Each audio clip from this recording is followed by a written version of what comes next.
what are the different types of contracts that exist in order for you to capitalize on?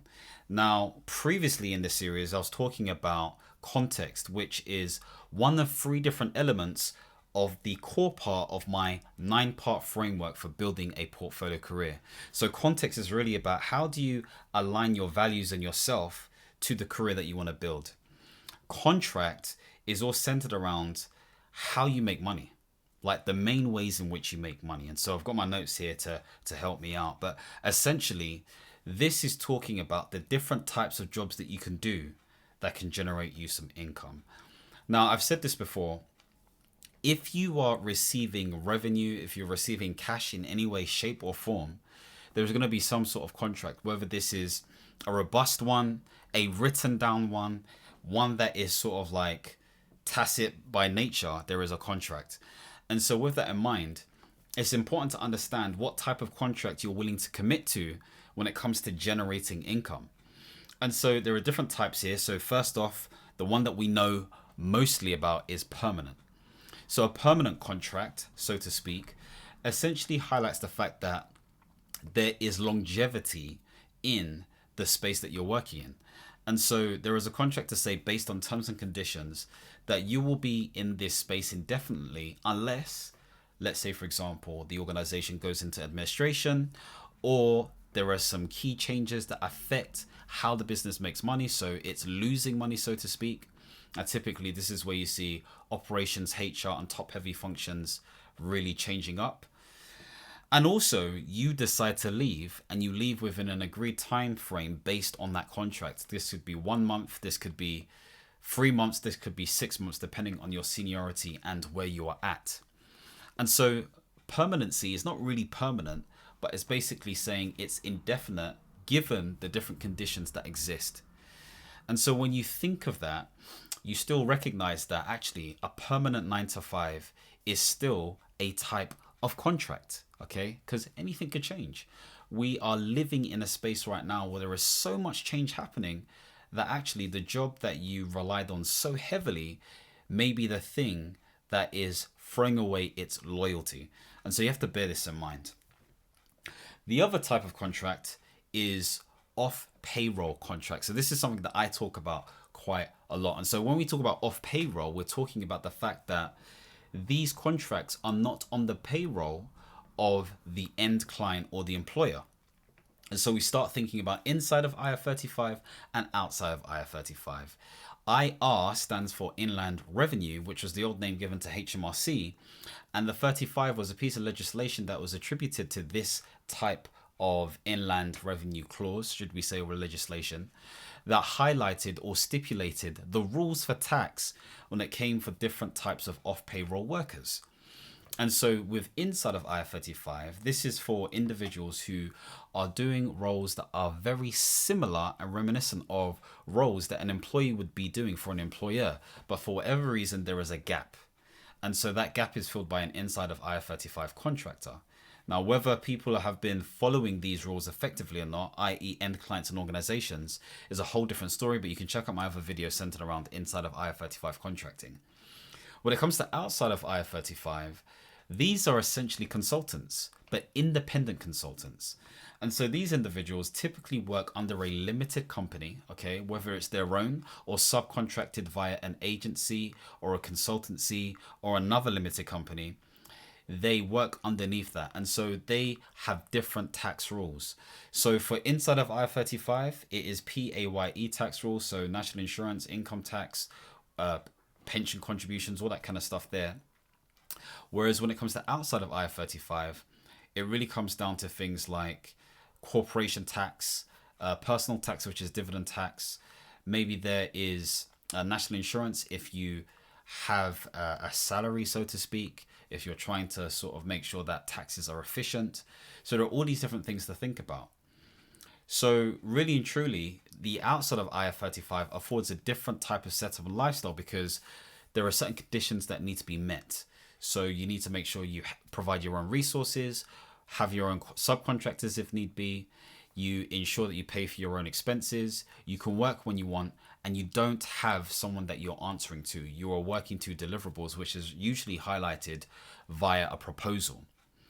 Whereas with inside of IR35, usually you are working to the 2003 conduct regulations, which basically states you should be treated like a worker, okay, a standard worker, although it's different in practice. And so this is why I talk about the consultant mindset, so to speak. Then we also have freelance contractors. Okay, so these are found on marketplaces or social media. What do I mean by this? Marketplaces could be places like Upwork, or I think it's People Per Hour, or whatever it may be. These different spaces are where people find freelancers to essentially do work for them. And so it isn't with some big establishment. It could be with an individual. It could be with a charity. It could be with an organization. But the market is way more open and the rules are slightly different, so to speak. And actually, the tax may come in the form of an outside of IR35 style tax, where you obviously still need an accountant with this sort of like stuff, but it's different. And so, again, same thing with social media. You may be getting payment via clients on social media. So for example, there are times where individuals message me from YouTube videos. All of that money is taxed in some way, shape or form, given that I make a certain amount in terms of total contributions underneath my limited company.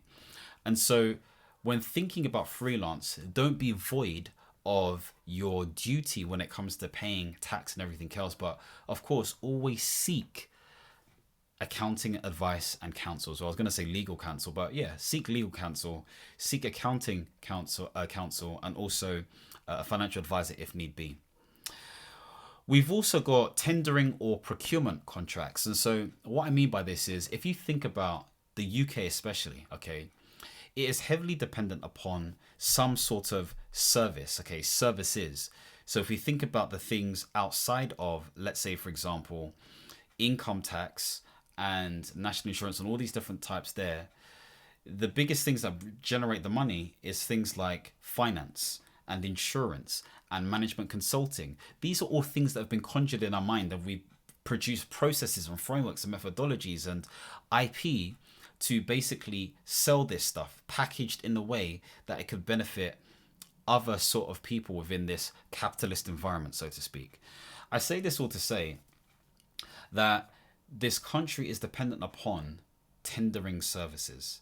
Okay, so when the NHS wants to improve a certain service, they will put out a tender or bids for organizations or individuals who are competitive in the market to prove that they are the right individuals or people to provide that service.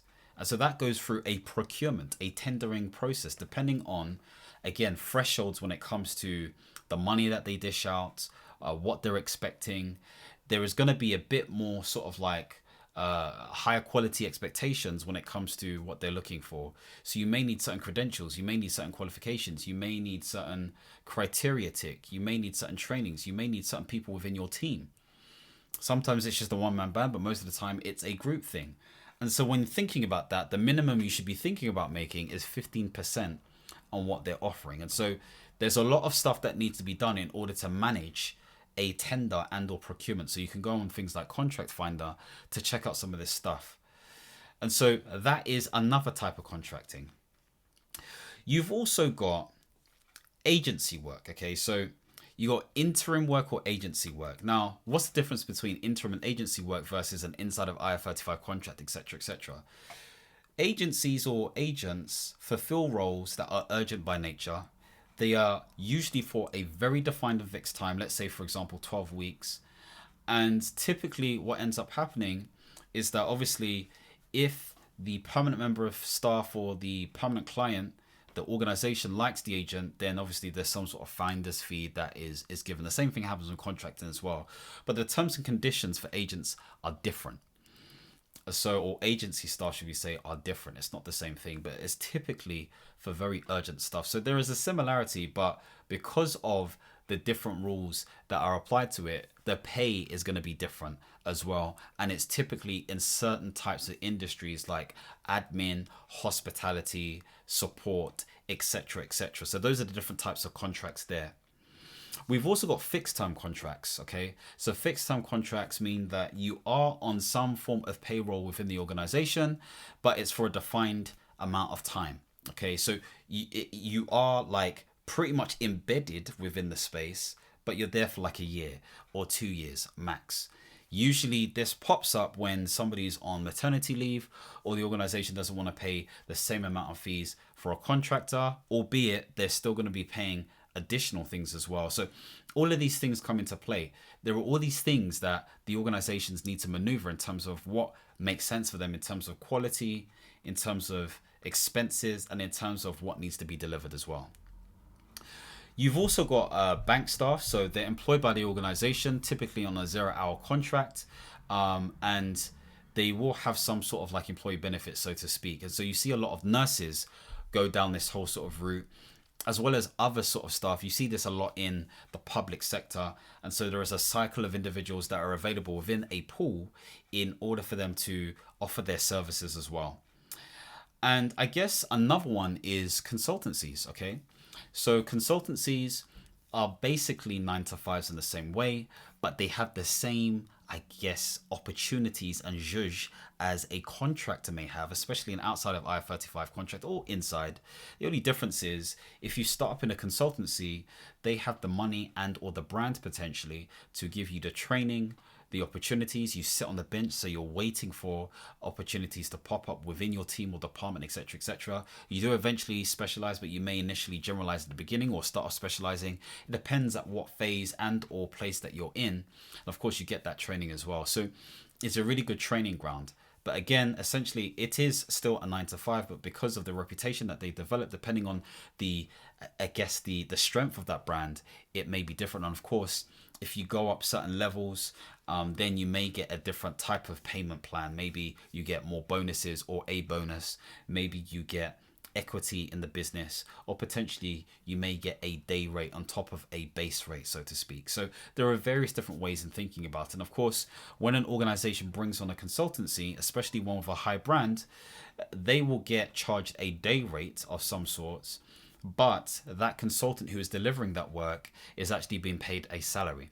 So there are so many different ways of understanding all of this stuff. So why am I saying this as the second part of the core phase or stage of the 9-part portfolio career framework? I'm giving you these options so you have an idea of what you're wanting to do and what you're willing to do. Different ones have different elements of risk associated with it when it comes to making money or not making money, what you can do and what you can't do, how free you are and how less free you are, how occupied you are.